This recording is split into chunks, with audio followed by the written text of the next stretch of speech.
Meu nome é Marcelo Zarski e we care a lot. Meu nome é Anderson Rosa, conhecido por Frater Goya, e eu tive o prazer de conhecer o sucessor vocal de Tom Waits. Eu sou o Eric Godoy, também conhecido como Osman Dias, e o B de BDSM não é de boa gente. Eu sou Ludmila Hashimoto, vou fazer uma citação do Kafka, que tem a ver com o tema de hoje. Todos os erros humanos são impaciência, uma interrupção prematura de um trabalho metódico. Eu sou o Glauber Gorski e, pelo que eu estou vendo, vai ser um prazer ser um ouvinte de primeira qualidade aqui. Caramba! Eu queria falar algumas coisas, mas eu estou vendo que eu vim preparado é para ouvir mesmo. Que maravilha! Bom demais. Então é isso aí, ouvintes, corvos, corvas. Estamos aqui reunidos hoje para falar sobre Mike Patton. Na verdade, é um pretexto para mim falar do Faith No More, que é a banda que eu adoro. Tô brincando. Nós vamos falar do Mike Patton e de um monte de projeto que esse cara tem no decorrer. Ainda tem bastante coisa. A banda que todo mundo conhece dele é o Faith No More, mas talvez mais popular, vamos dizer assim. Mas ele tem muitos projetos bem legais, inclusive para cinema, que são bem interessantes. Então, depois da nossa vinheta.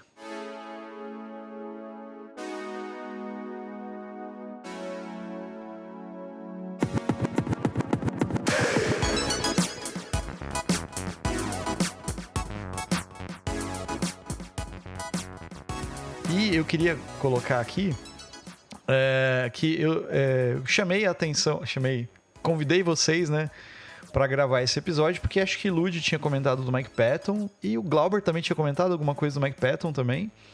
E o Ozzy também tinha comentado alguma coisa em alguns papos, assim. Sim. E sobre o cara ser um excelente... Tipo, acho que o Glauber falou, o Mike Patton é o cara, alguma coisa assim um dia. Acho que foi isso que eu não sei. Eu achei que você tinha combinado de fazer, porque você queria jogar uma cortina de fumaça para não falar do Paul McCartney. Ah, entendi. Mas a gente pode falar dele aqui no meio também. Mas, e o Goya tá sempre junto, então talvez não seja muito a pegada do Goya, mas ele tá aqui pra botar o bedelho dele também. E é isso aí. Pra trazer bênçãos ao episódio. Exatamente. Mas assim, pra quem tá ouvindo e nunca ouviu falar de Mike Patton, vou falar um pouquinho, rapidinho assim, pra gente começar o papo. O Mike Patton, ele é um músico que ficou muito conhecido na banda, como sendo vocalista da banda Faith No More, né, que provavelmente a galera aí dos anos 90, a galera mais ou menos da nossa cidade já deve ter ouvido, ou se você nunca ouviu, vá ouvir. O Faith No More não foi a primeira banda dele, ele tocava no Mr. Bungle antes, e ele entrou no Faith No More depois porque eles mandaram o vocalista deles embora, que eu gostava bastante do vocalista dele, mas muito provavelmente... se ele continuasse na banda, não ia fazer, tipo assim, o sucesso que o Faith No More fez com o Mike Patton no vocal. E de lá pra cá, ele teve vários projetos, né? Ele era um cara bem diferenciado, vamos dizer assim.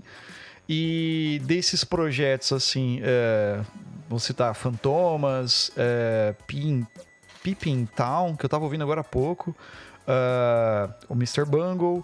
Tem projetos para cinema, Tomahawk também, de bandas, né? Assim, tem projeto para cinema, de trilhas sonoras, para cinema, para game. Ele tem disco com a Bjork e ele tem uma parada muito interessante de trabalhar a voz como um instrumento musical, como a Lud colocou até no episódio do Cocteau Twins, né, como a Alice Fraser trabalhava a voz dela a voz dela como um instrumento mesmo, né, criando sonoridades, não só cantando letras, né, assim. E o Mike Patton tem muito disso daí, né, nos projetos dele. Então ele é esse cara que faz um monte de coisa, né. E o Ozzy falou sobre BDSM ali, ele é um cara que tem uns gostos bem, bem diferenciados assim também. Não sei se a gente vai adentrar muito nesse lado dele no programa, mas ele tem uns gostos peculiares assim para várias coisas, assim, reza a lenda, assim. E vamos lá, vamos falar sobre sobre esse cara aí. E esse episódio não é uma cortina de fumaça sobre Paul McCartney, não, Glauber. Que, inclusive, esses dias eu assisti o filme, o Let It Be, né? O que saiu, né, agora recentemente, original, que era pra ter saído na época lá e tal. E com certeza, o Paul McCartney é o grande músico, mas gosto mais do John por toda aquela história que eu falei pra você. Gosto da nostalgia que ele me traz, assim. Mas com certeza, é um puta músico, assim. É isso aí. Mas passa a minha bola aqui para vocês falarem sobre Mike Patton, já que eu já fiz essa pequena introdução, se quiserem colocar mais coisas aí. E a gente vai falando sobre várias coisas que vão acontecendo. Passo a bola. Posso falar, então? Manda ver. Quero pegar essa deixa aí do Paul McCartney. Eu acho que, assim, quando você olha uma banda, um artista, né, a primeira coisa que você vai ouvir, de modo geral, é o vocalista, né? É o que vem à frente, né? O Paul McCartney, os Beatles, assim como várias bandas têm isso, tem pessoas que são artistas multi-instrumentistas, multitalentosos. Que é diferente de você ter um cantor que ele beira o crooner, né? Naquele sentido mais antigo, de ser um intérprete de canções, né? E não necessariamente um autor ou um músico em si. O Mike Patton, ele começa mais ou menos como um crooner. Inclusive, a entrada dele no Faith No More foi como vocalista contratado, né? Então, ele não é pai da banda, né? Ele é conhecido pela banda, a banda é conhecida muito, né, por conta dele, né, pelo grande período do sucesso. E o que chama atenção muito se não é aquela qualidade que o Paul McCartney tem, entre tantas outras, né, de ser um multi-instrumentista, o Mike Patton é um cara extremamente irrequieto e ele transforma o seu instrumento, que são suas cordas vocais, num instrumento disponível para multitarefas. Né? Inclusive várias bandas, né, como já foi citado, inclusive para várias artes, né, como o cinema. A gente pode falar um pouco disso um pouco mais para frente. Mas ele se colocar não só como um vocalista, mas também a performance visual, né, o acting dele, traz muita vida para a banda. Né? No caso do Faith No More especificamente, assim, muita vitalidade, né? Eles arrebentaram muito no final dos anos 80 com a entrada dele, se não por causa dele, junto com ele, né? E até porque ele era super jovem, né? Ele tinha 19, 20 anos quando entrou na banda. A banda já tinha quase 10 anos de estrada quando ele entra. Mas ele traz essa energia, não sei como é que você deu esse teste, esse convite, mas chama a atenção da mídia, de modo geral, e ele, ao mesmo tempo, não vai ficar preso a isso. Ele nunca ficou preso ao sucesso. Ele usa aquilo como plataforma para continuar produzindo enquanto artista. E é algo assim que, para mim, só isso já basta ter a pessoa como uma certa referência, sabe? Como alguém que entende que tem algo além daquilo que é o que para muitos é um objetivo final, que é o sucesso. Ele nunca parou quieto. Não sei se alguém quer fazer um apoio, uma abordagem um pouco mais histórica sobre isso, porque eu me misturo nas minhas emoções e na minha memória afetiva. Um parênteses aqui rapidinho, antes do coisa. Você falou da banda, né? Ele entrou, né, como contratado e não sei se isso é verdade ou não, mas parece que as músicas, as bases já estavam todas prontas do disco que ele entrou, né? E ele meio que só fez as letras, né, e botou as melodias, assim. Então, e foi o disco que acho que lançou o Faith No More, assim, botou o Faith No More no mainstream, vamos dizer assim, né? Porque, que nem você falou, já era uma banda que já vinha tocando, já vinha, né, fazendo som, já tinha discos lançados, e ele meio que veio e colocou a cara dele, vamos dizer assim, e a banda, né? E foi meio que isso mesmo, cara. Fecha parênteses. Eu acho que assim, não sei se o Frater quer falar, mas assim, eu acho que é bacana, de repente, de dar uma situada no pessoal mais jovem, o que tinha nos anos 80 acontecendo, né? No cenário da MTV no cenário das rádios FM e dos grandes shows. Então, deixa eu falar uma coisa, já que você citou isso da MTV, é importante lembrar que também nessa mesma época, que você citou ele com a característica de crooner, né? Você vê o David Lee Roth também saindo, né, quer dizer, não saindo, mas gravando solo músicas como crooner, e o próprio Freddie Mercury, exatamente no mesmo período. Né? O Freddie Mercury vai começar aqueles trabalhos que aí vai para o comecinho dos anos 90 com a Montserrat Caballé, né? Ele grava aquele The Great Pretender, o David Lee Roth grava Just a Gigolo, e ele, toda essa turma aí nessa época estava fazendo isso, né? Porque, e é importante colocar esse parênteses, porque o que acontece?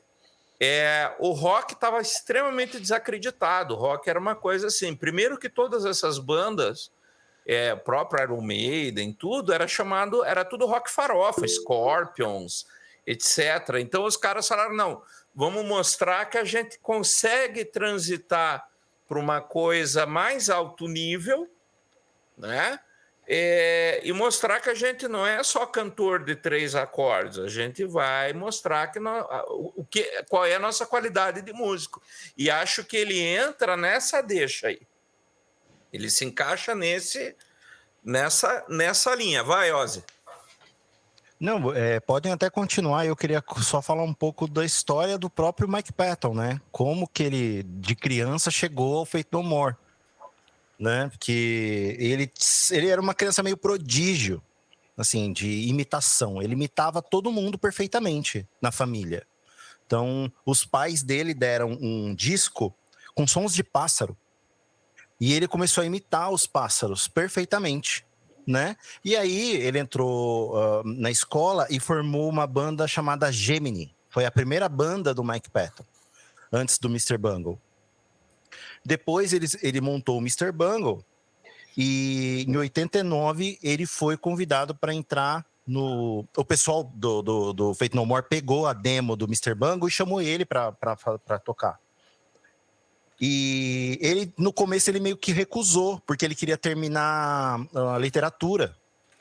E ficou naquela, né, tipo, putz, o que eu faço? E o pessoal da banda deu o maior incentivo para ele entrar. E antes, uma curiosidade, antes do Mike Patton entrar, o Faith No More chamou o Chris Cornell, que recusou a parada. E nisso, o Mike Patton entrou no Faith No More, e isso foi bem no The Real Thing, né? Que foi o álbum que lançou e catapultou o Faith No More pro mainstream mesmo, né? Então, só para dar uma pincelada histórica, assim, na história do pequeno prodígio. Bom, pegar o gancho do Glauber, o Mike Patton, quando ele está no Mr. Bungle, aí com 19 anos, mais ou menos, né?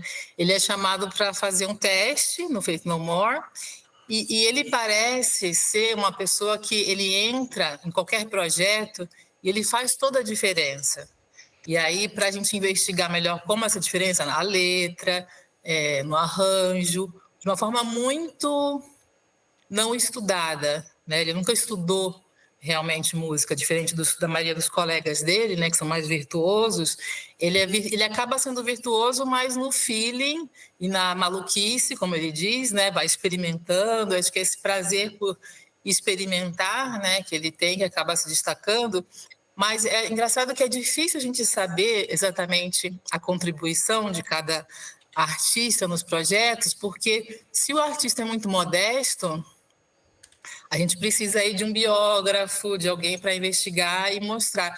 Eu me lembro acho que do Gilberto Gil comentando que ele fez a música de Sampa, né? E o Caetano fez a letra. Então, assim, Sampa é do Caetano e todo mundo associa com Caetano. Então, quem vai chegar e falar, eu fiz a música, que é importante também, né? Tem que ser ou o próprio artista, e acho que tem uma coisa de modéstia, assim, né? Qual vai ser a oportunidade que você vai falar Por exemplo, no caso do Mike Patton, olha, o Faith No More era assim, eu entrei e sugeri isso, alterei isso, e é muito sutil às vezes, né? Num ensaio, numa composição em grupo, quem afeta o quê, mas como o Mike Patton tem dezenas de projetos, você consegue ver esse padrão, que ele entra em outros projetos com propostas totalmente diferentes, que não são dele, porque ele tem os dele, né, que ele inicia, como o de crooner mesmo, italiano, né, que ele faz bem aquele jeitão de crooner no Mondocane, se não me engano, é o projeto dele de músicas italianas, pop, né, e você vê, como ele tem muitos projetos, não só o Faith No More, você vê que ele faz a diferença quando ele chega, né, sugerindo. No Faith No More é mais letra e se você escutar o Faith No More sem ele, dá para sentir bem essa diferença. Para mim parece outra banda, né? Inclusive com algumas músicas que já tinham antes, né? Que ele toca que já tinham sido gravadas antes. É muito diferente, faz muita diferença, né? Ele no Faith No More com ele e sem ele.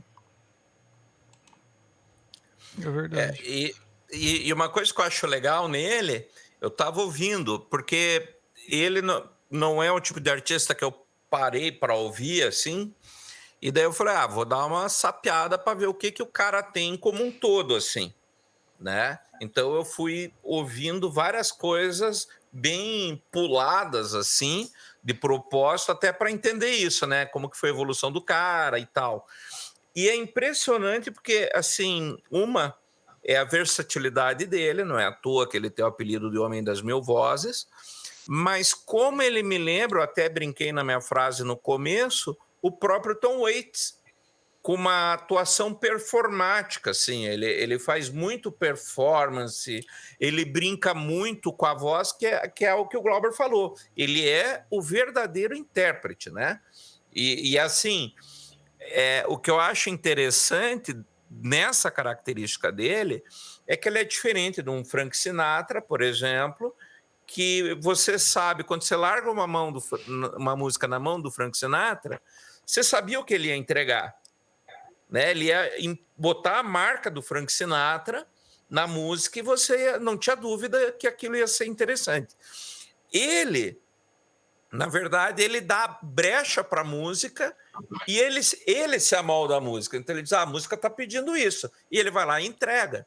E aí ele brinca com isso. E aí onde é o grande talento dele, ao meu ver, pelo que eu vi dos trabalhos que eu fui ouvindo ao longo da carreira dele, é isso, é que ele consegue transitar com uma tranquilidade assim, e que ele tem uma maturidade musical de entregar o que ele quer, né? Então ele consegue colocar a marca dele, tanto é que nem eu falei, ele para mim é o sucessor do Tom Waits, porque você consegue saber, pô, essa música é Tom Waits, acabou.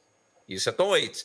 Só que, ao mesmo tempo, ele entrega aquilo que a música pede. Então, se é um tema de desenho, ele vai entregar de um jeito. Se é uma música romântica, ele entrega de outro. Se é um troço mais cabaré, ele vai fazer de outro. Aí ele quer fazer as bizarrices dele. E aproveitando isso, todas as pessoas bizarras entregam sons interessantes, né? Até fica uma hora para a gente fazer lá daqueles alemães que eu gosto bastante, como que é, que toca lá do Rammstein. Também os caras que fazem umas coisas muito malucas, assim, já foram proibidos em tudo que é lugar. Rammstein também é um som extremamente interessante. E ele eu achei fantástico, assim, nesse apanhado, essa maturidade e essa coisa dele explorar ao máximo ele, né, como instrumento, e também tirar leite de pedra das músicas, né? Ele diz, pô, a música vai para esse lado, então vamos embora. Vai, Marcelo. Então, ele... Pegando esse gancho teu, né?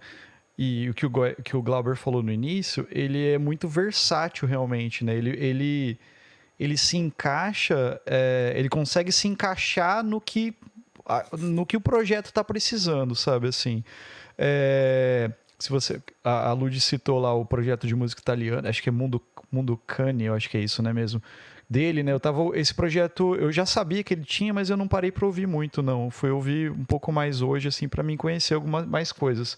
Mas o jeito que que ele entra nisso é tão bem, da mesma forma que ele tá, sei lá, num projeto lá do Tomahawk, que é um outro tipo de som que lembra um pouco mais... É mais pesado, mais cru, talvez, que é diferente do Faith No More também. E é muito interessante como que ele se encaixa nesses projetos de maneira muito, assim, natural, cara. Eu acho muito... O grande lance dele, acho que é esse, realmente, sabe? Aí você falou acho que a Luz falou de como que ele tá... Quando ele é inserido em algo, você vê que ele acrescenta algo interessante, né, nesse projeto. O Ozzy falou do The Real Thing, né? Eu acho que é o primeiro álbum, né?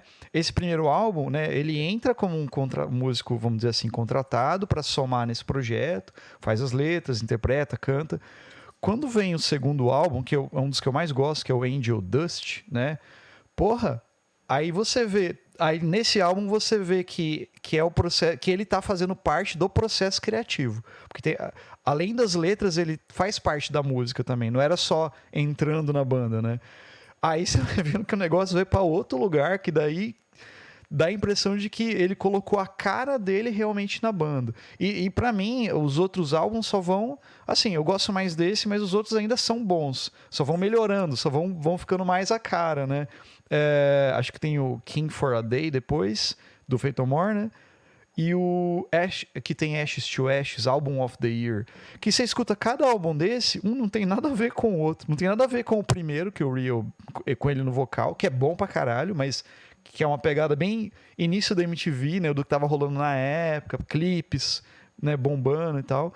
E o Angel Dust ali, né? Que dá a impressão de que ali realmente é o Mike Patton colocando a arte dele, vamos dizer assim, para fazer rolar. Vamos fazer assim, vão colocando os pitacos dele, sabe? Tanto que acho que no outro álbum, o guitarrista que tava lá, o original, sai fora, né? Que ele não tava curtindo muito para onde tava indo a banda, não era a vibe dele. E acabou saindo fora ali.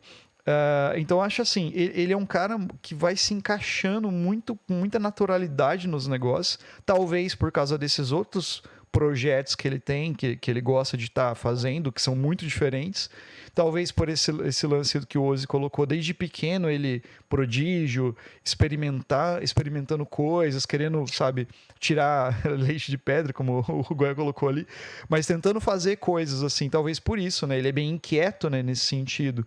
E um dos projetos que eu acho legal, assim, que não tem nada a ver com essas bandas aí, que é o álbum que ele grava com a Bjork, que é acho que é Medula, se eu não me engano, não sei.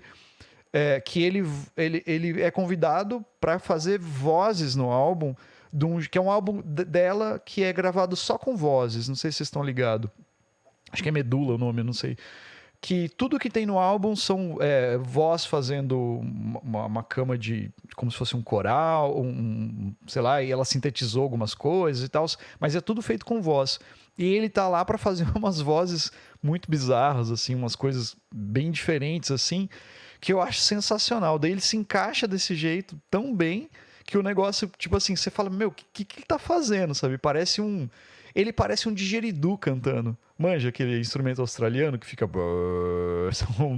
um berrante, né? Assim, é muito maluco, cara. Assim, então, o que eu vejo nele, assim, como artista, é essa versatilidade e naturalidade, como ele se encaixa em várias coisas que talvez não é tão simples assim para um vocalista, sei lá, mais convencional, como sei lá, o David Lee Roth, né, por exemplo, que você vê que ele canta uma coisa só, ou sei lá, qualquer outro vocalista. Pega o Bruce Dickinson, né? Tipo, ele canta bem, mas é aquilo lá, né? Ele, tipo, é mais limitado, né? Talvez é aquilo lá. Então eu acho muito legal disso. Isso que eu vejo muito nele, sabe? Assim, de artista, sabe? Assim. E... Enfim, e daí no cinema eu quero falar mais pra frente, porque o Glauber pode me ajudar.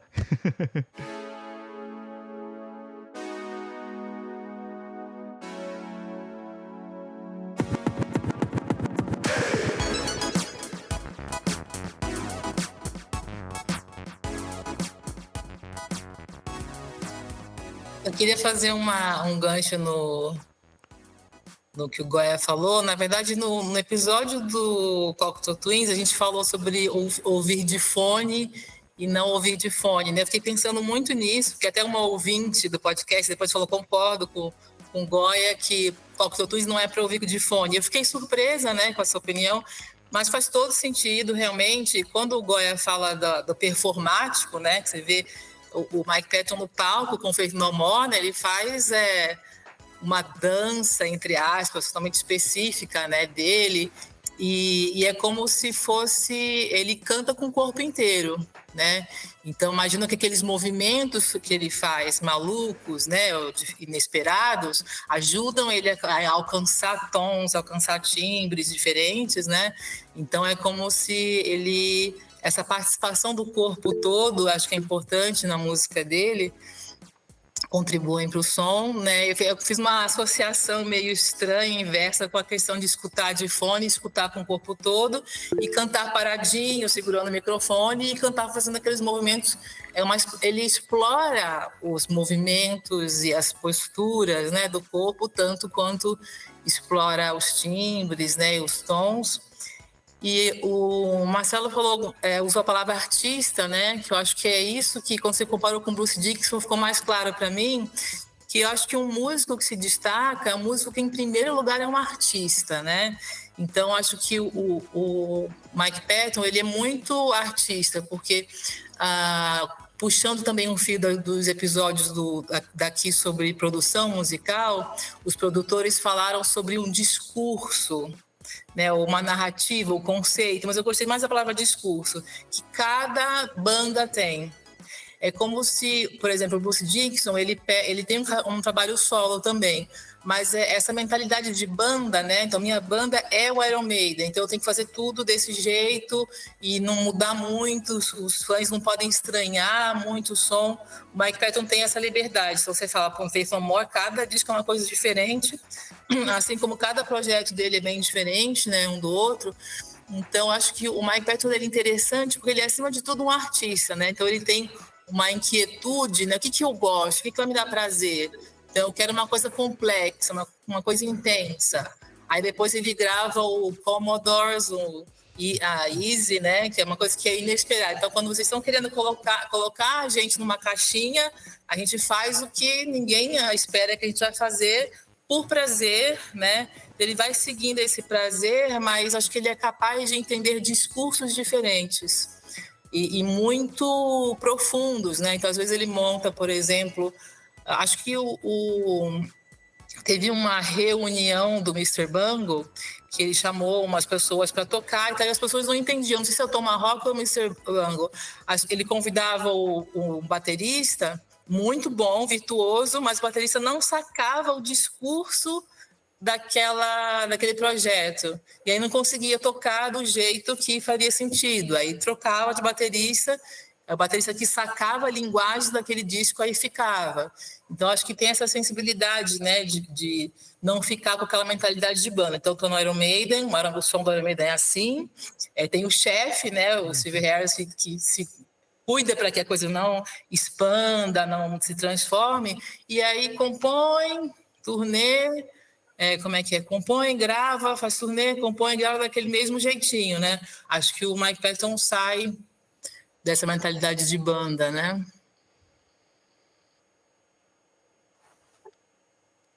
Tá, posso falar uma coisa? Eu quero me jogar no tempo lá para final dos anos 80, porque quando eu ouvi o Faith No More a primeira vez, eu ouvi a banda, né? Isso entra até numa seara que eu acho bem interessante, quando você entende o artista enquanto um grupo e os artistas enquanto indivíduos, né? Não tem como não lembrar dos Beatles, de novo, né?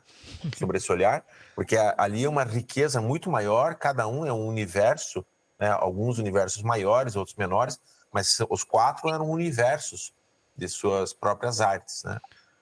John e Paul mais e o Ringo menos, né? Mas quando eu particularmente, é a minha história, quando eu conheci o Faith No More, eu ouvi a banda, né? E aí da banda me destoou o vocalista. pela atitude, né, e pelo vocal. E logo após o primeiro disco, antes deles gravarem o Angel Dust, tem um disco ao vivo.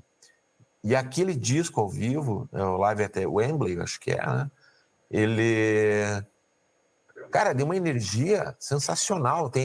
Era uma banda que ela trazia energia. Talvez naquele período, final dos anos 80, eu colocaria meio ao lado do Red Hot Chili Peppers, que trazia uma sonoridade a acrescentar ao rock. Diferente daquelas bandas que vinham, né? Mesmo essas já citadas, como Iron Maiden. O Queen, ele é fora da curva nessa história. Mas as bandas de gravadoras, bandas que atendem o seu público, né? Bandas que não tem nada contra isso, eu acho bem legal. Mas a banda que ela tem a força de se reinventar, correndo o risco de explodir ou implodir, me atrai mais.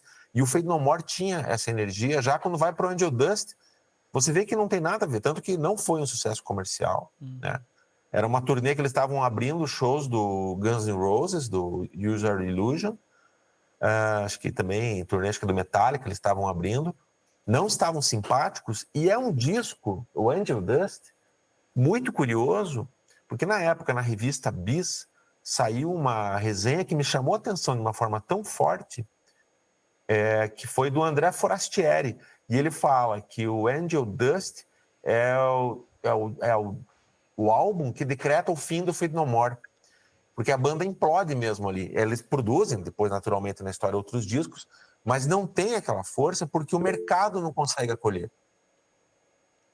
Porque é um disco sarcástico e não havia espaço para o sarcasmo. Mas é uma coisa que eu acredito que seja, assim, colocando lá, viajando no tempo, indo lá para os anos 80, dentro da saturação MTV, saturação FM, o pop rock, as bandas de rock que se diziam rock, mas tinha o glamour rock, né? Quer dizer, você tinha que ter um penteado, tinha que ter uma roupa. Tinha alguns que brincavam muito bem com isso, como o próprio Kiss fazia isso.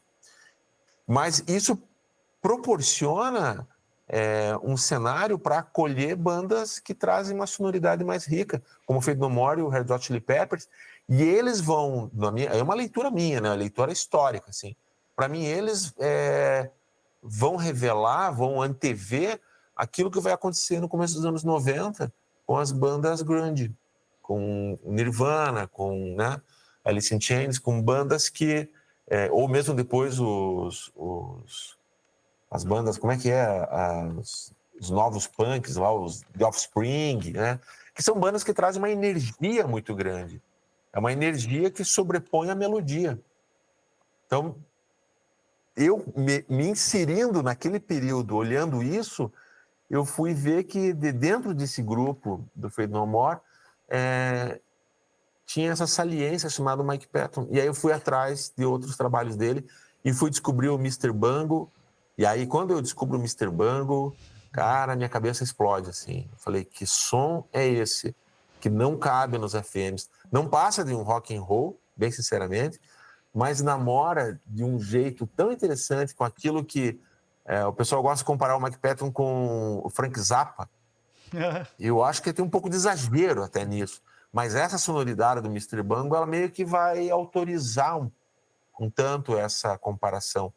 Mas eu não consigo deixar de olhar o Mike Patton reverenciando seus ídolos, passando por cima deles quando eles tocam War Pigs, do Black Sabbath, né?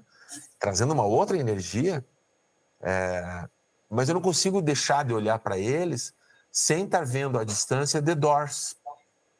Para mim, tem essa questão de alma, essa questão de energia, da coisa se misturar, do integrante da banda, ele se permitir ser parte de um organismo maior, sem se conter. E para mim o Doors tinha isso, né? Então o Faith No More, para mim, ele é não só nas minhas memórias, mas na minha audição, no meu sentimento, ele é até meio difícil. Eu não sou nem tão fã da banda assim, mas de vez em quando ela me sequestra. De vez em quando eu tenho que pegar e ouvir Angel Dust no inverno e no escuro. É uma coisa que esse tempo que a gente está gravando hoje, assim, ele é muito convidativo. Ele tem essa sonoridade para mim. Não sei explicar porque é diferente do The Real Thing, que é solar. É um disco mais veronil. Não sei se vocês têm esses sentimentos também sobre obras, né? Então, ambientando isso, construindo essa sopa, eu não sei se eu estou meio fora da casinha falando tudo isso. Gostaria que alguém discordasse de mim. Não, Goya, pode discordar, sim. É engraçado que o Epic, né, que é a que estourou primeiro na MTV, eu gosto, falando sobre coisas mais sinestésicas, assim, né? Eu gosto de brincar com as minhas filhas, com criança, com Epic. Coisa de balançar o corpo, né? Me vem muito isso. E eu adoro o Faith No More. Eu tinha acho que uns 17 anos quando estourou, e assim, estava na minha frequência da minha alma. Falando, nossa, era isso? Uma coisa mais funkeada. Acho que eu gostava de Living Colour também. Então, assim, eu senti uma sede, assim, eu tinha uma sede de alguma coisa que foi uma banda que se destacou. Foi a única que falou comigo, assim, tão diretamente. Letra, né, também muito. Ashes to Ashes eu acho tão linda, tão poética. E você falou do Frank Zappa, eu acho que o Mr. Bungle tem algo que lembra o Mr. Frank Zappa por causa do humor. Tem uma coisa de um humor sarcástico, irônico, né? Que acho que o Mr. Bungle tem. E é o Mr. Bungle que tem uma complexidade também, né? No arranjo, na estrutura da música, né? Que acho que o Frank Zappa também inova um Inclusive pouco. de instrumentos, né? Tem metais no meio, tem desconstruções, tem formas tem rupturas narrativas. Eu não sei se o Marcelo pode falar um pouco mais sobre isso, mas ele não tem necessariamente ele tem riffs, né? Mas ele não tem uma melodia que você antecipa. E não é um rock progressivo, ele é um rock meio que desconstruído, mas cheio de energia. O Mr. Bungle também, cada disco ele tem uma alma, tem uma identidade própria.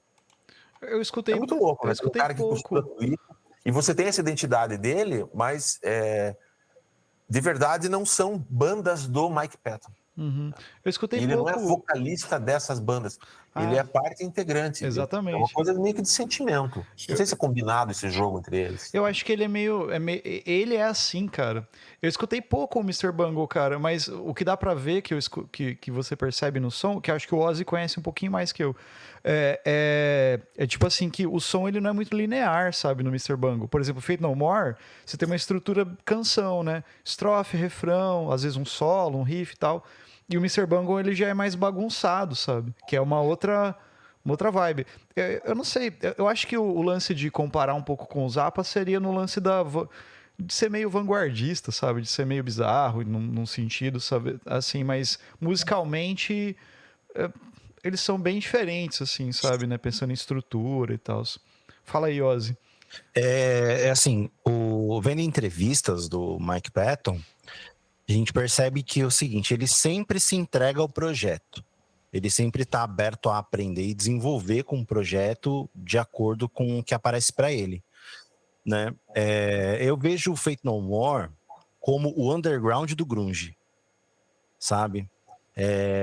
Algo que nos Estados Unidos, por exemplo, não é tão adorado quanto fora. Né, eles têm um público maior aqui no Brasil, por exemplo, do que lá fora. Eles não gostam, eles acham estranho o som ser alternativo demais, né? Mas porque o Mike Patton, ele é uma mente inquieta, né? O batera do Faith No More fala que, assim, ele é imprevisível, você nunca sabe o que ele vai fazer, você tem que sempre estar de olho nele, porque você nunca sabe o que ele vai fazer. E ele é um gênio, tipo, ele alcança 6 oitavas, ele não aquece a voz, ele nunca fez aula, e assim, ele se entrega ao projeto, tá sempre disponível para aprender com o que está rolando, né? Com o que apresentam para ele, e ele acrescenta com maestria ali dentro da possibilidade que ele tem, né? Então, como artista, assim, eu vejo o Mike Patton como realmente um artista, né? Um cara criador mesmo, aquela mente inquieta que está sempre criando alguma coisa diferente, né? Tanto que tem os projetos, além da música, como o projeto de filmes, o projeto de games, né? Que ele sempre que ele tá ali, né? Uhum. Ele... só pegando o gancho ali do Glauber também, que você falou do som, né? Que você tem esse sentimento, né? Do som. Eu acho muito legal isso que você coloca. Tipo, que parece que a música chega pra você, tipo, trazendo uma coisa... um sentido não só no lance de ouvir, mas um sentido emocional, talvez, assim, sabe? Eu acho muito legal isso. Eu acredito que seja, pra mim, a mesma ideia. Quando eu escuto o primeiro álbum lá, com o que tem Epic, o The Real Thing lá, ele é um disco bem mais alegre, sabe? Bem, até no jeito do Mike Patton cantar. Porque ele canta, dá a impressão de que ele tá cantando meio que tentando imitar o Anthony Kiedis, cara, em algumas músicas. Tentando tirar uma onda, sabe, assim, meio que tipo, né, vou tirar um sarro aqui. E ao vivo você já vê que tá diferente, ou mais atualmente, assim, sabe. E nesse outro álbum, Angel Dust, cara, é muito diferente e é muito mais sombrio, da impressão, sabe, é muito mais dark. Eu escutei esses dias, esse álbum que tem Ashes to Ashes eu acho sensacional, eu acho muito legal. A música Ashes to Ashes também eu acho muito legal. A primeira música, acho que é Ricochet, uma coisa assim, é muito massa.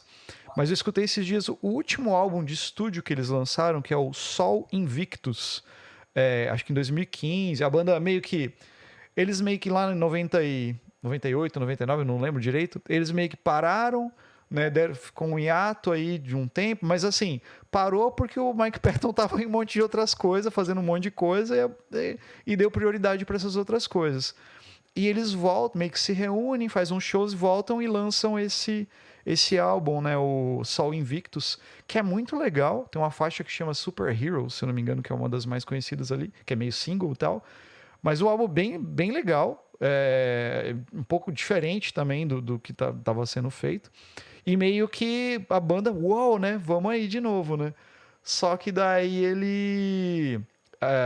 pelo que eu vi do Mike Patton, ele nunca foi um cara que... Ele tá sempre à frente, tá sempre lá, né? Dando vida pela banda, né? Pelo projeto que ele tá, assim, junto. Mas ele é um cara que ele não é muito de querer essa parada da mídia, assim, sabe? Muito forte. Meio acho que os caras do Pearl Jam tiveram um momento assim, né? E meio que toda essa vibe dele ser meio malucão, ele ia dar entrevista nos anos 90, ele falava umas asneiras, falava umas coisas assim. Acho que era meio que tava quase que criando um personagem, assim, para sair fora desse negócio, sabe? Desviar a atenção. E em 2018, 2019, a banda tava, né, pronta, vão aí. Ele foi diagnosticado com agorafobia, se eu não me engano. E daí teve a pandemia, aí ele se internou em casa, aí ele entrou no álcool, não sei se só álcool ou mais outras coisas. Eu sei que ele ficou mausaço, assim, não conseguia sair de casa. E nesse período aí, foi um período bem sombrio, pelo que eu tava vendo. Até ele ir para uma reabilitação e tal. Dizem que hoje ele tá bem melhor. E acho que o Mr. Bungle se reuniu, assim, mais recente para voltar a fazer algumas coisas, assim. Mas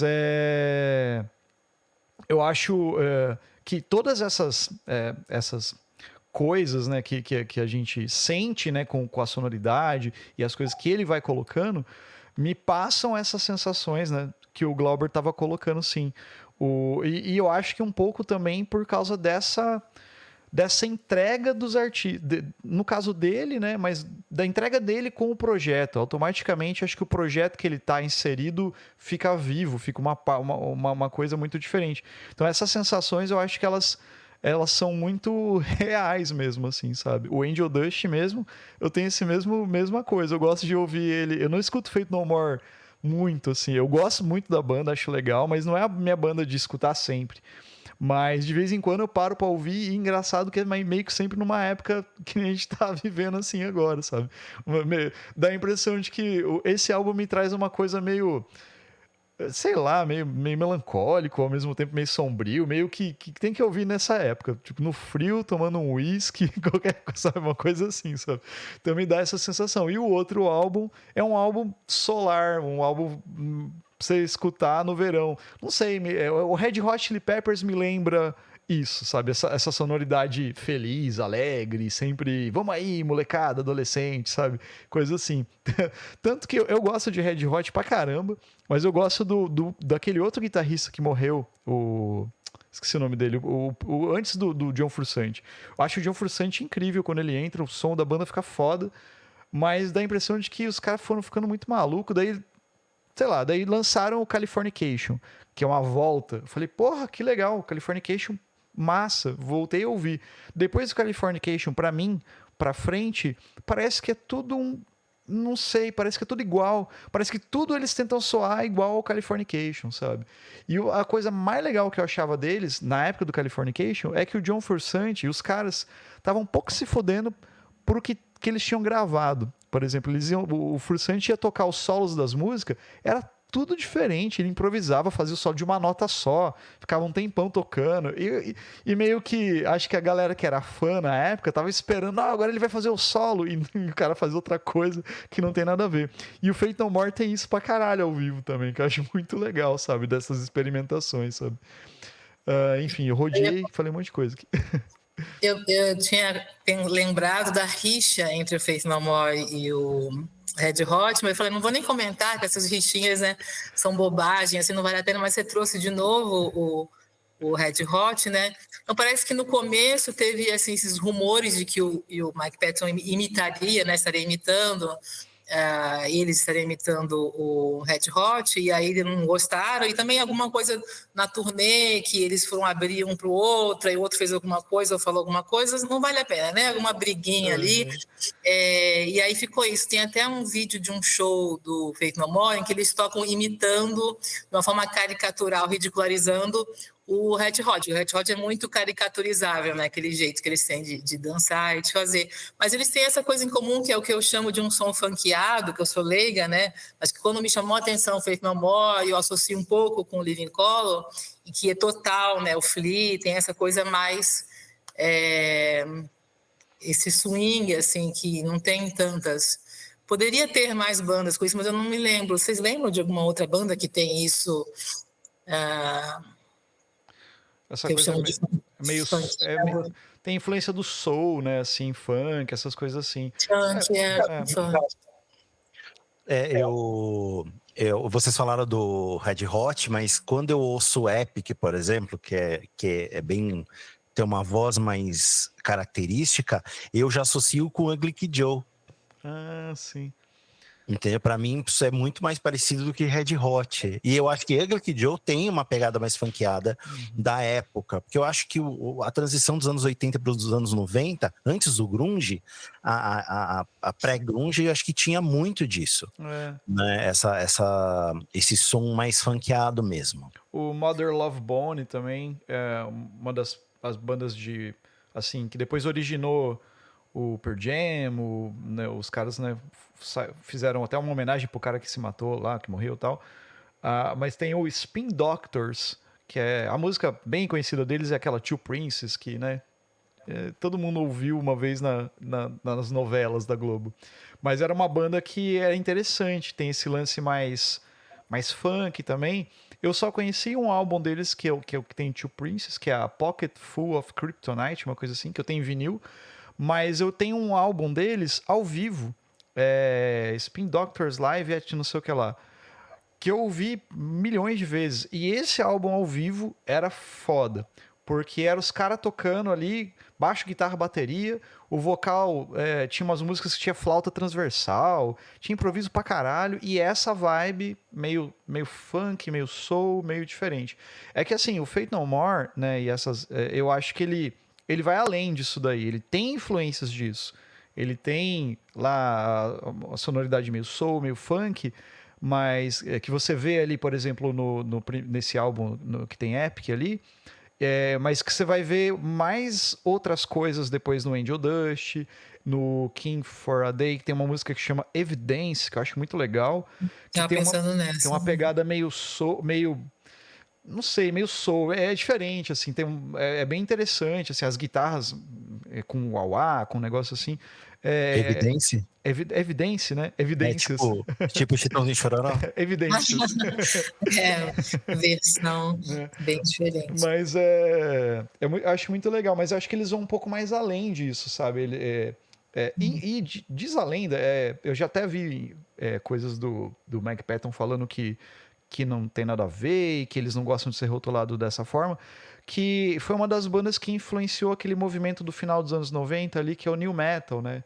Que é o Korn, por exemplo, System of a Down, Rage Against the Machine. Parece que eram bandas que foram bastante influenciadas pelo que o Faith No More fazia, de ter uma mistura de sonoridades, né? O Deftones também e tal. Mas eu já ouvi também várias histórias que o Faith No More era uma banda que influenciou muito essa galera, mas que também um álbum do Sepultura, que eu acho que é o Roots, que tem uma pegada que influenciou muito essa galera, e eles citam mais o Roots como uma influência, né, do que Faith No More, né? Até acho que eu vi uma entrevista do Tino Moreno lá do Deftones falando que quando eles lançaram esse álbum, e até o vocalista do Korn, né, falaram que quando lançou esse álbum do Sepultura, eles pararam, porra, o que esses caras estão fazendo? É diferente, né? Tem uma parada meio groove, mas pesado pra caramba.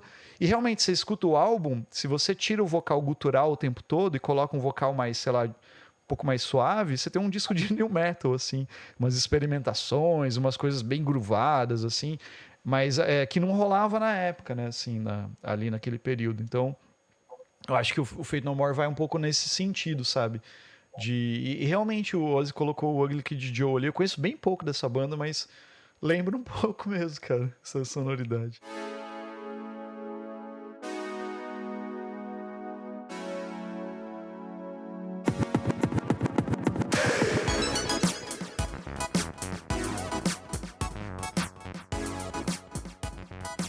Você falou Rage Against the Machine, acho que era isso que eu estava procurando, de que ter uma coisa funkeada que me agrada bastante. Eu estava pensando também na atitude, né? Porque dizem que a música pop é 90% atitude, né? Rock. E o Mike Patton, ele se destaca muito nisso também. Tem uma história que ele começou um show, ele entra no palco comendo um cachorro-quente e fala, e aí, querem um pouco, né? Tem uma coisa surpreendente, assim, de não se levar a sério, né? De não se ver como uma estrela, assim, que você falou aquela coisa do anonimato, né? Que às vezes ele gosta também. Ele fala, às vezes eu estou tocando com um pianista lá na Itália, alguma coisa e ninguém fica sabendo, né? Então ele tem, além de todos esses projetos que todo mundo fica sabendo, tem várias coisas que ele faz que ninguém fica sabendo e que não se divulga muito, né? Mas a atitude também é uma coisa que se destaca, eu acho. A gente está falando de ser artista, eu acho que ser uma pessoa, né, interessante. As entrevistas com ele sempre são muito interessantes, porque é o lado humano, o lado de relações, né, da relação dele com as pessoas, com os colegas, acho que se destaca bastante também. Glauber, pode falar? Quando eu conheci o Faith No More, e daí na sequência o Mr. Bungle, e achei tudo aquilo uma sonoridade sensacional, e eu vi que tinha o Mike Patton, né, dentro dessas duas bandas, né? Aí, depois, mais tarde, eu fui conhecer o Tomahawk, né?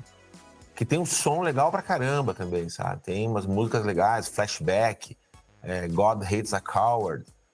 E eu pensava, mas por que esse cara tá com essa banda? Ele já tem duas bandas do caralho, o cara tem mais uma banda, ele tem o Fantomas. Aí, o cara não... Será que ele foi mandado embora? Não, daí ele volta para aqueles projetos, né? Aí ele vai cantar, vai fazer o projeto Mundo Cane, que é bizarro, tem uma sonoridade até meio estranha. E aí ele vai fazer no filme Eu Sou a Lenda, com Will Smith, ele faz as vozes das criaturas, dos zumbis ali. E naquele momento eu pensei, cara, eu acho que o que ele tá querendo dizer é assim, não me definam, né? Só me deixem viver e fazer aquilo que eu gosto. Porque não é grana, não é projeto, ele tá envolvido em tudo, ele não foge da polêmica, ele tem esse lado humanitário, mas ele tem essa atitude de ser presente no presente. Ele vive o momento, né? Ele não busca ser atemporal. Nem sempre acerta, né? Tudo bem. Mas eu acho que ele não se incomoda com isso também, né? Eu acho extremamente rico isso. E aqui, fazendo um parênteses, só lembrando, porque daí o Ozzy aqui me demandou na cabeça, tentando lembrar, né? Lembraram do Rage Against the Machine. Mas eu lembrei de não tem esse funk, mas tem um soul legal, que também é do final dos anos 80, que é o Terence Trent D'Arby, que eu acho que tem uma sonoridade também muito rica. Ele vai ter uma produção bem curiosa assim, nos anos 90, brincando também com essa coisa mais do soul mesmo, né? De se trabalhar, é multi-instrumentista, o Terence Trent D'Arby, que depois passou a se chamar Sananda Maitreya, né? E no Brasil, tem uma banda maravilhosa, exatamente de 1989, 90, exatamente desse período, que era o Gueto, a banda paulista, que tinha essa sonoridade junto com esse funk psicodélico, essa coisa meio Red Hot, meio Faith No More. Conhece esse, Marcelo? Não conheço. Não conheço, cara. Gueto. Vou anotar, inclusive. Borboleta psicodélica, sua moda na passarela, trajando uma asa negra no terror da atmosfera. Lembra disso? Isso aí, maravilhoso. Gueto é uma banda sensacional, uma banda paulista. Fabuloso, paulista.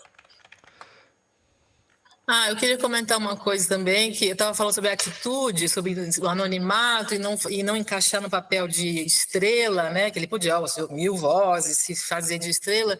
Aí eu esqueci que eu ia falar, e quando você falou do Mr. Bungle, eu lembrei.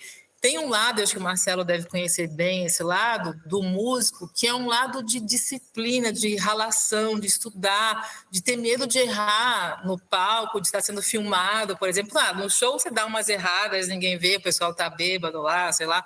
Mas, né, os caras filmam, né, gravam no show. Então, o Mr. Bungle, essa reunião que eles fizeram, eles pegaram a ideia que eles tinham, esse disco, né, não lembro o nome, é um nome engraçado, longo, da demo, né, que eles chamam de demo. A demo do Mr. Bungle, de quando eles tinham, sei lá, 18, 19 anos, era um projeto muito ousado, vocês falaram aí que não tinha aquela estrutura, né, de canção normal, e aí eles pegaram outros músicos para tentar realizar o que eles tentaram fazer na adolescência. Então, eles chamaram bateristas, virtuosos, tudo para fazer. E eles suaram. Oh, meu Deus, você tem que estudar muito, estudando meses antes da apresentação, da gravação, para não errar, para fazer direito, né? E entender essa estrutura, né? Que é uma estrutura que você falou que não é linear, né? Que eles vão, que ele vai tirando, vai tocando. Depois que ele entende, consegue tirar a música, aprender, e que faz sentido a estrutura da música para ele. Então, eu achei muito interessante no Mike Patton e nesse pessoal esse lado, porque eu me identifiquei muito com o flamenco, né? Quando a gente vai tirar um compasso mais complexo, né, de flamenco, de 12 tempos e tal, a gente fica, tipo, a professora mandando um vídeo, né, com trechos e subdividindo a música para poder pegar, né, porque senão é muito rápido, muito intenso. Eu gostei muito de ver esse lado, assim, da relação, da disciplina, mesmo ele não sendo estudioso, nada, mas ele fala assim, que ele está tocando com os caras que sabem onde é onde vai entrar, onde vai começar. Eu me identifiquei muito com isso, né? Porque quando é muito rápido, muito complexo, você não sabe onde está o para acompanhar, né? E ele falou, eu ficava olhando para os outros, né? Olhando para o baterista, olhando para alguém para saber quando entrar. Então, gostei muito de conhecer esse lado, assim, do fazer e do gente como a gente, que não é chegar lá e sair tocando, né? Tem aquele nervosismo, aquele medo de errar, né? O estudo, tudo. Tem esse álbum dele com a Bjork, né? Tem um documentário. Sim, eu vi. Esse documentário mostra, na parte que mostra ele gravando com ela, é muito interessante, porque você vê que a Bjork é uma puta de uma artista, né? Tipo, ela sabe tudo que ela tá fazendo, né? Ela, eu quero isso, eu quero aquilo, vamos assim, vamos assado, e sabe, com uma naturalidade, assim, super, né? E ele, beleza, vamos aqui. Então ele é muito, dá a impressão de, é aquilo que a gente tava falando no começo, que o Glauber colocou, né? Ele é um cara que ele entra no negócio, sabe? Tipo assim, não é, eu vou gravar com a Bjork, vou ser né? Tô fazendo parte desse projeto da Bjork, né? Você falou das vozes lá do Eu Sou a Lenda, né? Eu fui ouvir algumas outras coisas que ele fez de trilha. Tem uma trilha como que é aqui? É A Place Beyond the Pines. Eu não sei que filme é esse, cara, mas é com aquela Eva Mendes e aquele rapaz que fez o o Ken no último coisa. Eu tava ouvindo, cara, a trilha. O Ryan Reynolds, eu vi no cinema esse filme. Eu não sei que filme ele é um pouco xarope, ele é um dramão, assim, acho que é o lugar onde tudo termina, se não me engano. Então, só que você escuta a trilha, a trilha original ali, cara, e tipo, tá lá, Music Score by Mike Patton, né? E é uma parada que você fala, cara, o que ele tá fazendo esse negócio? Porque foi o que eu pensei também, de novo. Quando eu vi no cinema, eu vi o nome dele e falei, mas até aqui, Mike. O que ele fez? Não é possível. Então, cara, eu acho muito interessante essa coisa. Então, ele deve ser um cara muito disciplinado. Não sei se assim, disciplinado no ponto de ser estudioso, mas é assim, ele deve ser um cara que, como ele tem facilidade, talvez, ele pega o feeling do negócio e vai lá, sabe, assim, sabe? Ele, vou fazer isso aqui, tem que ser a trilha, tem que ser dessa forma. Ele meio que, mesmo sem saber, talvez, fazendo, ele se entrega e faz um negócio e você fala, porra, o que esse cara fez, né? É muito... Eu acho que ele é tipo um nerd de música, né? Meio que isso aí. Hiperfoco e aquele desafio. A coisa da trilha sonora, ele fala, inclusive, desse filme que é com Ryan Gosling, né?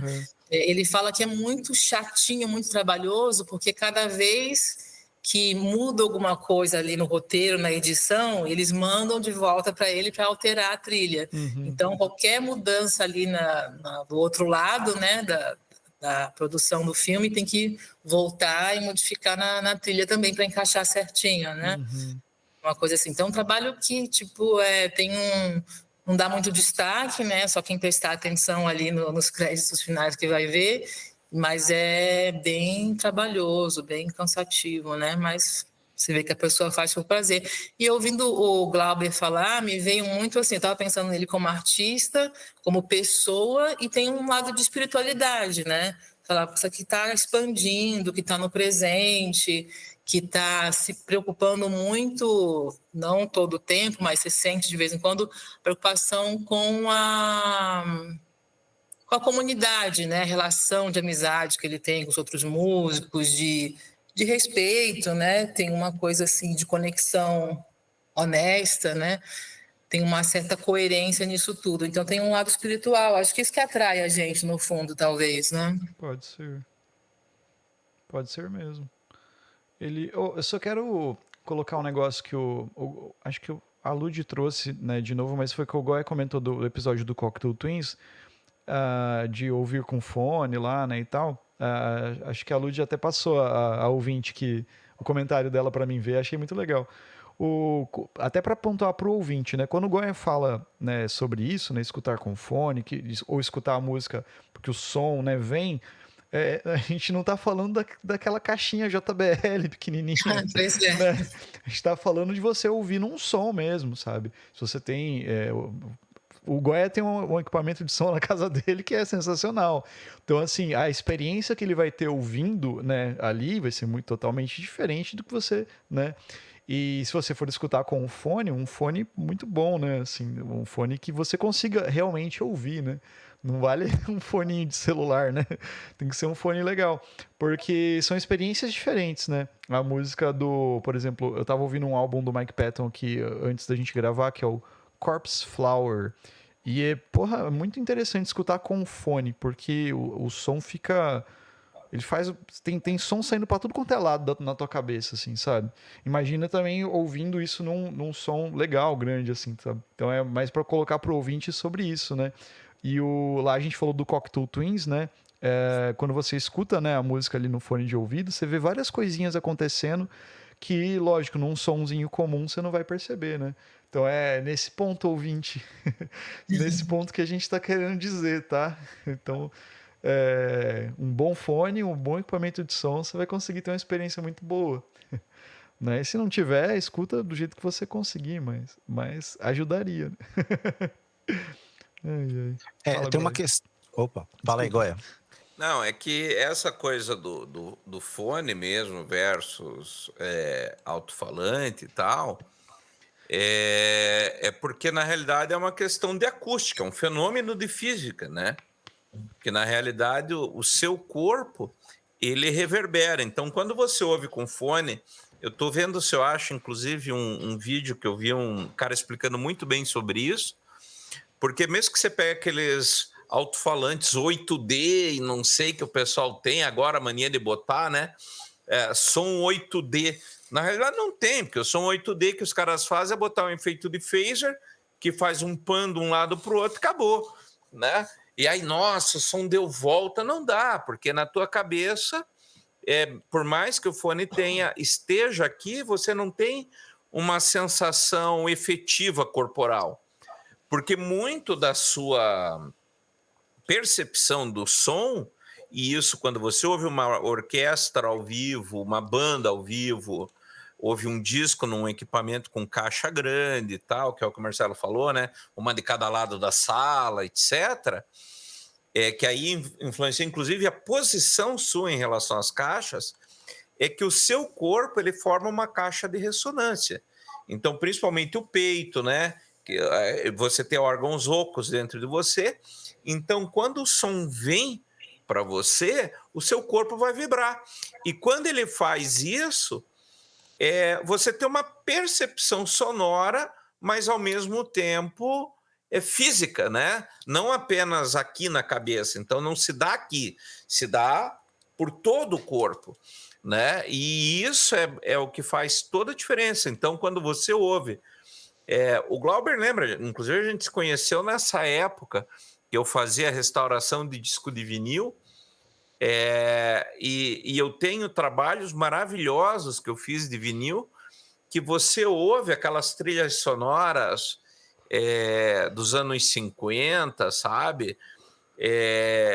Quando você ouve aquilo, você vê o cara, assim, você vê a bateria tá aqui, o baixo tá aqui, o guitarrista tá lá, o vocalista tá no centro, e é 2 canais. Então, nossa, uma engenharia de som monstruosa, que hoje eu sinto assim que não se replica tanto, né? Parece que as coisas foram pensadas hoje mais no foninho de ouvido. E naquela época não, você tinha um som para ouvir na sua casa, o som em todo o ambiente. Então, acho que isso é uma experiência diferente. E quando você escuta o próprio Led Zeppelin, né, Pink Floyd, quando você está ouvindo, por exemplo, e bota uma Guma da vida, né, ou Led Zeppelin, pega o Led Zeppelin 4 e põe ele tocando a todo vapor, cara, a tua casa vem para baixo. Não tem como você dizer que é um disco ruim. Né? Não tem uma faixa ruim naquele disco, uma faixa mal produzida. São obras-primas de prensagem, de mixagem, e não é saudosismo, né? Então, essas experiências de ouvir música é muito interessante. Quando você pega pessoas que usam recursos, né, como o próprio Mike Patton e tudo mais, com voz e que trabalha também com efeitos e tudo mais, nossa, cara, você pira. Se você ouve isso fora do fone de ouvido, a tua cabeça explode, não tem como. É muito diferente de você ouvir no fone de ouvido, é quase uma experiência espiritual. Até porque a distância que você está do fone te afeta. Então, se você está distante da caixa, o som demora para chegar. Não sei se o Glauber lembra, quando eu fiz a trilha do Blade Runner, que tem a trilha que chegou no Brasil com 8 faixas pela Orquestra de Nova York. Aí, em 93, o Vangelis, ou Vangelis, lançou uma que era aniversário de 20 anos do filme. E daí tem a original do filme, que tem acho que 20 faixas, ou 21 faixas, que eu tinha edição limitada. E que aí um dia eu botei no som lá em casa para um amigo, ele falou, eu nunca ouvi isso. Ele falou, eu tenho esse disco, eu nunca ouvi isso. Ele falou, você está me mostrando sons que eu não tenho no meu disco, né? Porque ele estava ouvindo o quê? Ele estava ouvindo no meio de uma sala. Ele não estava ouvindo no fone, não estava ouvindo na caixinha do computador. E aí, quando o som viajava pela sala até ele, vinham outros timbres, outras coisas que o cara alucinou. E é um disco que ele tinha. Então, a música ela tem essa característica. E volto a fazer o convite aos ouvintes e a vocês dessa experiência, né?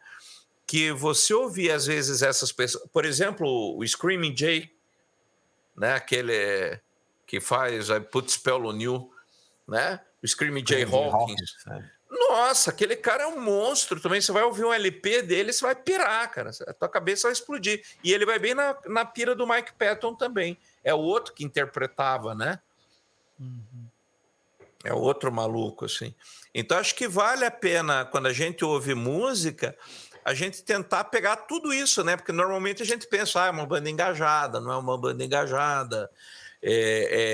O vocalista é bom, porque ele alcança tantos timbres, mas a gente presta pouca atenção em como aquilo afeta você.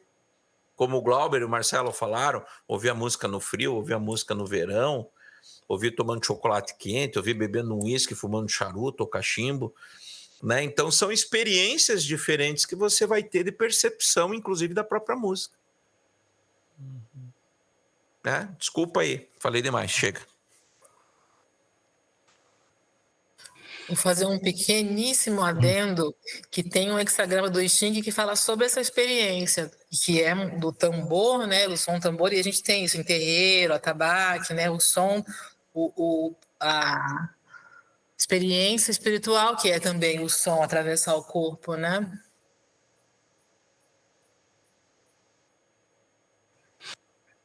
Né? Tem essa sinestesia da música, né? E a sensação que ela causa, né? Complementando ainda o que o Goya falou, tecnicamente, quando a gente vai trabalhar, a gente aprende a distribuição do som, quando a gente vai montar uma sala, quando a gente vai fazer uma mixagem, a diferença entre fazer o trabalho numa caixa e fazer o trabalho no fone, né? Basicamente, a caixa, ela trabalha com um panorama, né? O ouvido direito vai ouvir também o que está sendo mandado para o ouvido esquerdo, né? Tem o panorama. No fone, não. No fone, o lado direito vai ouvir só o lado direito e o lado esquerdo só o lado esquerdo, né? E isso influencia muito, né? Querendo ou não, o álbum foi feito para ser ouvido numa caixa de som. Toda a música foi feita para ser ouvida numa caixa, né? Mas só ainda complementando, hoje as músicas mudaram muito, né? Hoje elas não têm mais fade.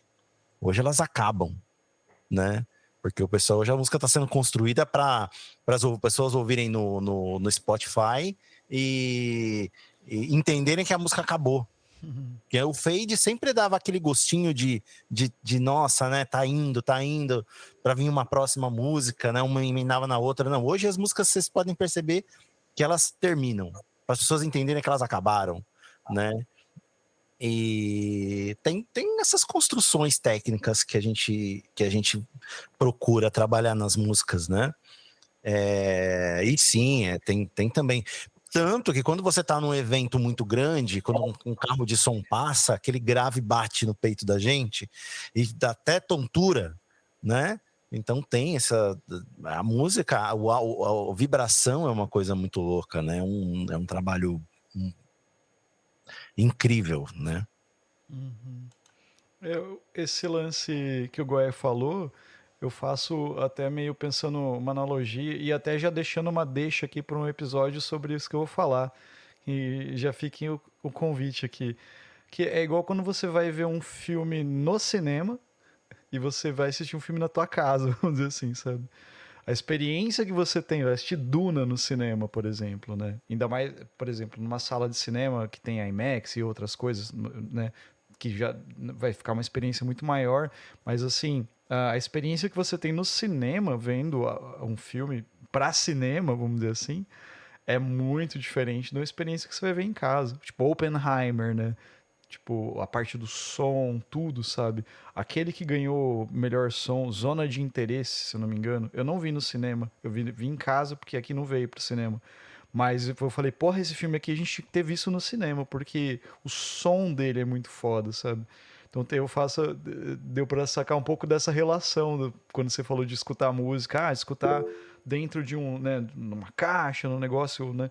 E escutar nisso. E já fica esse convitezinho aqui, próprio episódio, né? Filmes para se assistir no cinema, né? Sei lá, ou nesse sentido, né? A produção de filmes para o cinema e para a TV, qual que é a diferença, sei lá. Essa ideia aí. Glauber pode falar bastante sobre isso.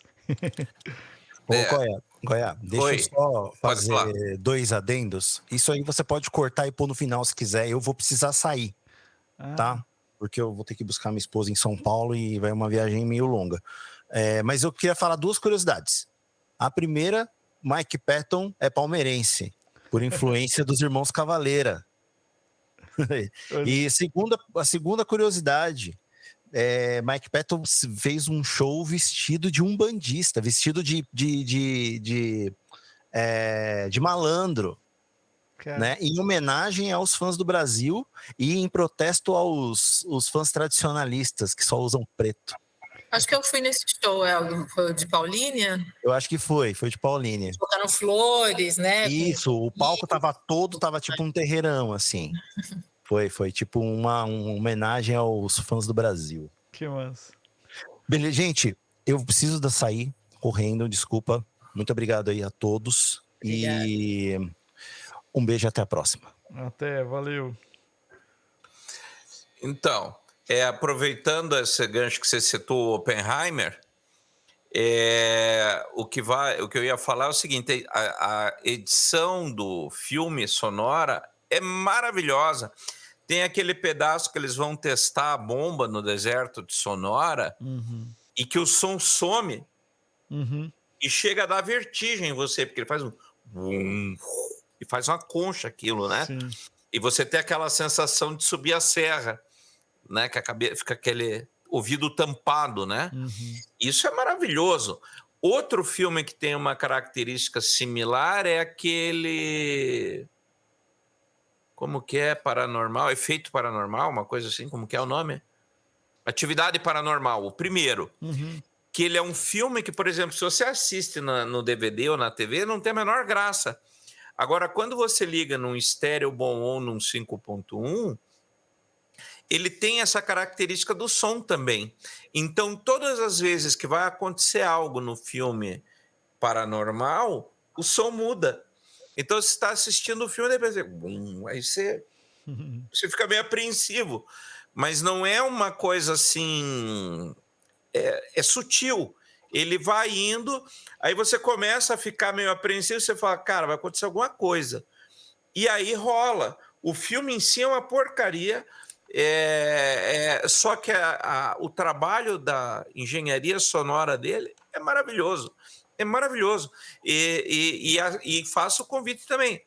Vejam esse filme num bom sistema de som, que você vai ver a experiência muda totalmente a experiência que você tem com o filme.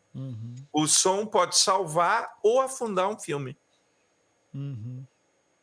Olha aí, ó, de Mike Patton a gente foi para Atividade Paranormal no cinema. Ai. Mas eu acho que aproveitar o gancho do Ozzy aí, que teve que sair também, acho que a gente pode ir encaminhando por uma reta final aí já. Senão a gente vai ficar conversando eternamente aqui. Sempre bom. Mas assim, minhas considerações finais, assim, né? Como já falamos o episódio inteiro, eu vejo o Mike Patton como um artista muito ímpar, assim, no sentido de ser muito específico, assim, muito diferente, né, de outros artistas da época dele, mas ao mesmo tempo como ele soma trazendo uma energia muito dele para os projetos, assim, sabe? Ele consegue botar tipo, coisas ali, somar e deixar o negócio vivo, sem, tipo assim... lógico, a gente vê ele muito, muito à frente, mas assim... ele não se coloca à frente, né? Ele tá ali junto no negócio, sabe? Eu acho muito legal isso, sabe? Todos os projetos que ele tá... ele faz parte realmente daquilo ali, sabe? Né? Eu vejo muito disso daí. E quero recomendar para os nossos ouvintes o álbum Angel Dust, do Faith No More, que se você nunca escutou nada do Mike Patton, talvez não seja o álbum mais interessante pra você começar, mas é que eu acho um álbum que tem muito a cara dele, sabe, ali. Porque se eu falar, escuta Mr. Bungle, a pessoa vai, né? Ou Fantomas, né? Que é bem diferente também. Então acho que o Angel Dust é um álbum bem interessante, assim, que tem uma sonoridade muito legal. E depois você coloca aí nos comentários aí no nosso Instagram se você sentiu frio, calor ou escuridão, como o Glauber sentiu. E queria agradecer vocês, parceiros aí sempre, né? O Ozzy já foi aí, mas fica muito obrigado por sempre estarem presentes aí. Lud e Glauber já estão fazendo parte aí do Bico do Corvo já. Pô, é legal demais estar aqui. Obrigado pelo convite. Faz tempinho que eu não participava. E fiquei com vontade de ouvir de novo, né? A temperatura baixando aqui. Já vou mergulhar começar pelo Angel Dust mesmo. E a gente nem falou dos nomes dos discos, né? O que significa o pó de anjo, né? E mesmo Sol Invictus, né? Só o Sol Invictus, para falar de Mitra e falar de o que significa isso, né? Dentro de um contexto mais... Eu não acredito que o Mike Patton seja tão esotérico, mas eu acho que ele é respeitoso com esse olhar cultural humano, né? Eu acho que tem isso, sabe? Uhum. Eu não consigo saber, não sei também, não acompanho ele tão de perto. Inclusive, ele não é um artista dos milhões de seguidores. Uhum. Eu fui, por conta do podcast, fui dar uma olhada dele no perfil do Instagram. Ele tem 180 mil seguidores. Uhum. Para uma celebridade é muito pouco. Para uma celebridade mundial, né, é nada, né? Mas eu acho que ele não se incomoda com isso, porque ele, ao mesmo tempo que ele se reinventa e ele não para quieto, ele não nega o seu passado, ele não se incomoda de visitar e revisitar por onde ele já passou e com quem ele conviveu. Uhum. E, ao mesmo tempo, ele está olhando o novo, ele está olhando as suas próprias referências, e isso, para mim, me inspira muito. Né? Ele não se nega enquanto sendo inspirado por outros, e, ao mesmo tempo, ele não se coíbe de criar sobre, né? De colaborar sobre criativamente, num sentido mais artístico mesmo. Eu acho ele muito inspirador nesse aspecto. Por mais que ele não tenha tido aulas de canto, ele canta integralmente, assim, com dedicação, com intensidade, tem reacts de professores de canto reagindo a vários cantores, né? Tem de Elis Regina e tantos outros, e tem dele também, porque ele realmente se entrega, né? E isso eu acho sensacional, e isso de novo vai conversar comigo no olhar que eu tenho sobre Jim Morrison e The Doors, né? Para mim é muito forte essa ligação, e até porque é uma banda que eu tenho um outro tipo de ligação também, e de alguma forma tem uma reverberação, sonoramente falando, ou mais energeticamente falando, nesse sentido. Então eu até convidaria os ouvintes a se deixarem perceber por isso, mesmo que não gostem da sonoridade, né? Mesmo que não se encante por nenhuma veia do Mike Patton, mas entender isso, né? Como é legal, como para mim isso faz parte do viver, do plano de vida, né? Não é porque o cara faz uma coisa que ele não vai fazer outra, ou que ele, sabe? Vocês estão entendendo qual que é o contexto, assim, dessa coisa do colorido? Ele tem o seu ofício, tem sua função, mas ele joga outras coisas para dentro, né? Ele integraliza isso. E para mim isso já significa bastante, considerando a média, muito. Eu vou terminar com uma lição de moral, de fábula do cachorro-quente do Faith No More, que é: alimente o seu corpo antes, coma o seu cachorro-quente, depois de dar o seu show, fazer o show e alimentar a alma dos outros. É isso que é a ideia do cachorro-quente. Obrigada, uma honra, aprendo muito com vocês. Obrigada.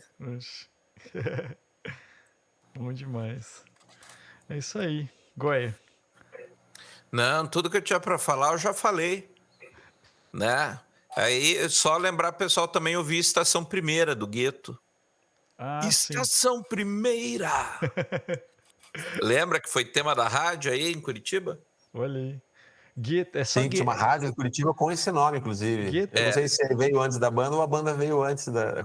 Aliás, eu acho que a música, ela teve um pouco disso, porque era uma rádio local aqui, mas que era uma rádio rock e era um espaço para divulgação de produtos novos, não era só jabá do rock, que era... abria-se. Eu ouvi muito artista que depois virou renomado, mas eu vi muito artista na rádio antes ali. Hoje tem poucas rádios no Brasil que fazem isso. E a Estação Primeira deixou saudades até hoje. Tem toda uma legião de órfãos da Estação Primeira. E o Gueto é sensacional, uma banda paulista. Recomendo demais. Mas vou procurar. Eu mandei a playlist para vocês. Mas é isso aí, gente.